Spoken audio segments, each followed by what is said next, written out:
Dogs are said to be man's best friend, but today's horror picks show the darker side of our canine companions, starting with Norway's Good Boy. This is ML Miller Fright's Best in Horror Countdown 2022 through 2023. Counting down the best in horror within the window of October 1st, 2022 through September 30th, 2023. Number 9. Good Boy, aka Me, You, and Frank, was released on September 8th, 2023. It's available on demand from Saban Films. It's directed and written by Viljar. Sigrid, played by Katrine Lovise Opstad Fredriksson, accepts a nudge from a dating app from Christian, played by Gard Loke. And it's not far into their date that Sigrid becomes smitten with the handsome young man. So much so, Sigrid decides to go back to Christian's place where she meets his dog, Frank. The problem is that Frank is actually a man dressed as a dog. Christian attests that Frank chooses to identify as a dog, and Sigrid must always treat him as one. While she's freaked out at first, Sigrid begins warming up to Christian, him being a handsome billionaire and all, and accepts Frank as his canine companion. But when she agrees to go on a trip to a remote cabin in the woods, Sigrid begins thinking there's something rotten in Denmark, or in this case, Norway. To which I say, no shit, Sigrid. Wow. This movie simply blew me away. It's as twisted as it comes, but also handles things in such a realistic way that there's never a step that doesn't seem thought out in some psychologically demented sort of way.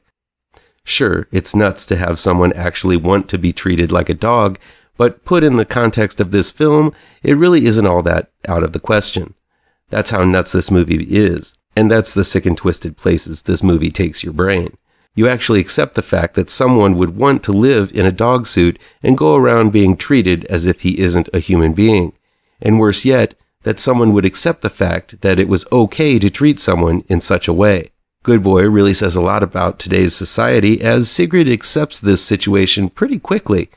But to be honest, Christian is everything a gal would want. He's tall, fit, rich, charming, and handsome.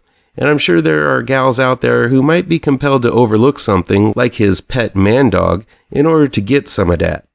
I mean, have you seen the dating scene out there these days?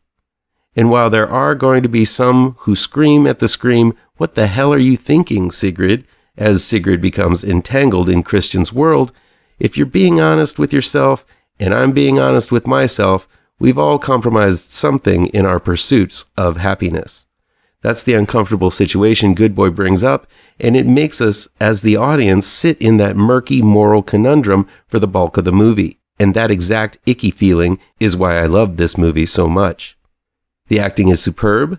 Both Katarine Lovise Opstad Hedrickson and Gard Loke are charming together at first. Both actors make you believe this oddball situation and maybe even root for them to find some kind of way to be happy together. The dog is wonderfully uncanny. It looks just enough like a dog to pass at a glance, but still strange enough that it would make you do a double take if you saw it on the street. Now, of course, there's a twist. This isn't some movie where Christian, Sigrid, and Frank trot off into the sunset together, but boy howdy did the final moments of Good Boy knock me on my ass. I was wondering if it was going to commit to the bit and really go to some bizarre territories, and this movie does not disappoint. All I'm saying is that you are going to feel the need for a shower and maybe a bit of sandpaper to the brain to cleanse yourself from the depths Good Boy goes. This is simply some warped-ass shit. It might offend, it might disgust, it might even cause you to be angry at the movie once the credits roll. But I have to say I loved every depraved moment of this movie, especially the relentless end it ultimately comes to. I'm a firm believer that the best kind of horror makes you feel uncomfortable, and because of that, I'm calling Good Boy the best type of horror. It's a film that will definitely make you question your own morals and how far you'd be willing to go for love. Good Boy blew me away. If you don't mind subversive and downright unhinged horror, you're the type of horror fan who's going to want to take a walk with this richly sick puppy of a movie. Good Boy is simply my kind of wrong. The main reason Werewolf by Night didn't make the main countdown is that it's more of a special presentation than a total film. Still, it's worth noting as it's something special released over the past year, and the first horror we've got from Disney in quite a while. Werewolf by Night was released on October 7th, 2022. It's streaming on Disney+. It's directed by Michael Giacchino and written by Heather Quinn, Peter Cameron, and based on characters created by Gerry Conway. The great monster hunter, Ulysses Bloodstone, is dead, and the amulet that gave him his powers, coincidentally named the Bloodstone, is up for grabs. At Ulysses' funeral, a great hunt is conducted with some of the world's greatest hunters in attendance, including Ulysses' daughter, Elsa, and a mysterious stranger named Jack Russell. The winner of the hunt gets the Bloodstone. As the hunt proceeds, alliances are made and secrets are revealed. Werewolf by Night is a gateway remake of The Beast Must Die, an amicus gimmick werewolf mystery about a group of people gathered at a mansion, and one of them is a werewolf. It's refreshing given the type of cookie cutter, done by committee superhero movies we've been getting from Marvel and Disney these days. It's fun that they're trying to make a throwback film that feels like a midnight monster movie you might find being featured on Svengoolie. While I don't think that simply filming in black and white is the cinematic achievement many are lauding this film to be, I think it does look very nice for what it is. There is some fun use of chiaroscuro shadow play that cuts the corners during the transformation sequence that is a hallmark of werewolf films since the beginning. But the loss of color, except for the glowing red bloodstone, does take away from some of the more fast-moving action scenes. The climactic battle with the titular werewolf is tough to follow, as if the filmmakers didn't want to focus too much on the practical werewolf costume for fear it would look hokey. Instead, we get a big, furry hunchback jumping around from shadow to shadow. It's during these scenes that they are supposedly using Tarantino's use of black and white violence and gore to get around the censors. But how cool would this have been if the blood were colored in as brightly red as the bloodstone itself? Sadly, that didn't happen, and it just looks like grape juice is splattered everywhere. My main issue with Werewolf by Night is that it really isn't about Werewolf by Night.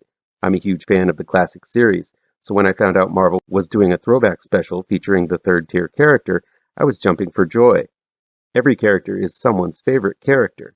I believe Stan Lee said that. But while Gael Garcia Bernal, who plays Jack Russell, appears in most of the film, I really didn't get a feeling of who Russell is or what makes him different from the other heroes in the MCU. He doesn't even give the viewers his last name, for Christ's sakes. Most likely because they didn't want to have people poke fun of the name being the same as a breed of terrier. We know he's deceptive and kind of secretive. He's got a curse, and he's tried different things to get around that. But his origin? What he knows? Where he comes from? None of that is given. What we do get is the story of Elsa Bloodstone, played by Laura Donnelly, the foul-mouthed, alcohol-swilling descendant of the famous monster hunter. Much of the screen time follows her story. We find out about her problems with her father, how she is looked at as a traitor and black sheep of the family, how she is a bit of a rebel, and can kick ass when need be as she battles the other hunters. Elsa and Jack even get trapped in a crypt in one instance, and it's Elsa's knowledge of her family history that gets them out. All of that would be fine in a special called, maybe, Elsa Bloodstone. But this one's called Werewolf by Night, and when the titular character needs someone else to get him out of a sticky situation, something's wrong. Now, some are going to tell me to quit nitpicking. It was an entertaining hour-long show. It has a fun guest star that also steals the spotlight from good old Jack whenever he's on screen. The guest star looks great, and hopefully we'll see more of him shambling around the MCU soon. Some might call me out for griping about a third-tier horror title that was only marginally popular in the late 70s and early 80s. Jack Russell was not my favorite Marvel character. That's Moon Knight, and they've already butchered him all to hell in his own series. But still, I was expecting more werewolfing in this werewolf special, and maybe let the audience know the last name of the title character for shits and giggles.